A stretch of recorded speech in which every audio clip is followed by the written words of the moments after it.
Well, the President's Cup takes place this week at Quail Hollow in North Carolina, and Toronto Sun national golf columnist John McCarthy is there for this week's event. John, let's begin with the two Canadians that are on the team. One of them, though, was a bit of a surprise. How important do you think they are to this year's squad? Yeah, Corey Conners and Taylor Pendrith are the two Canadians. For the last couple of years during qualifying, the thought was it would be Conners probably for sure, and then maybe one of Adam Hadwin or Mackenzie Hughes. But Taylor Pendrith had a hot finish to the season. He missed 4 months with an injury in his rookie season, but still managed to make it to the second last event in the PGA Tour playoffs. And they are going to be important this week because there's 8 rookies on this international team, which are big underdogs. And Captain Trevor Immelman loves that Taylor Pendrith is such a bomber. He's one of the longest players on the PGA Tour. And Quail Hollow, where they're playing this week, it's a bomber's course. So they're hoping to take advantage of his length off the tee. And him and Corey are maybe best friends. They were best men at each other's wedding. I just talked to Corey, and he said he probably knows Taylor Pendrith's game other than his own more than anyone in the world. So they're hoping to play together. They find out tomorrow whether they will be paired up, but I think it's a safe bet. And I think the captain Immelman's going to be hoping for big things from these two Canadians. Now, of course, Live Golf has been making headlines all season long across the golfing landscape. They are not able to play in this event. Why is that the case, and how do you think it's going to affect the week?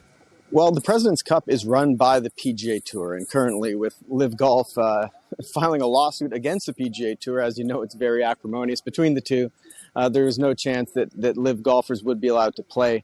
So that it's affecting the international team more than the Americans, because the international team is going to be missing Cam Smith, the number 3 player in the world, Joaquin Niemann, one of their best young players, and then veterans like Louis Oosthuizen and Mark Leishman that would have probably been captain's picks for the team also won't be here. So, like I said, there's 8 rookies on the international team, so it's going to be. But they're used to being underdogs. They've been underdogs in this event.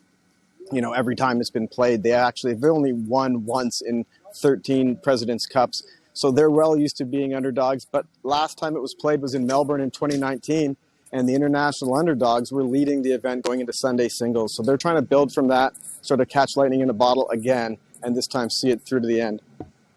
All right, so you talk about the inexperience on one side. If you had to make a pick this week, who are you going with? Well, I mean, on paper, it's a no-brainer. The Americans are 7-1 favorites to win, so they are heavy, heavy, heavy favorites. But we all know sports isn't played on paper. I don't think anyone really likes taking 7-1 favorites. You got to put out so much money if you're going to win anything. So with the Canadians on the international team, if you're looking to have some fun, I think you'd want to maybe take a flyer on the internationals. But they're going to be really up against it. The American team, the average world ranking on the Americans is 12th in the world. That's the average. The highest ranked player on the international team is Hideki Matsuyama at 16th. So it's a one-sided affair on paper, but that's the beauty of sports, right? We're here to play it and see how it all pans out. Yeah, absolutely. Should be a fun week in North Carolina. You can find John's work, of course, at the Toronto Sun, and you can find him on Twitter at John McCarthy Sun.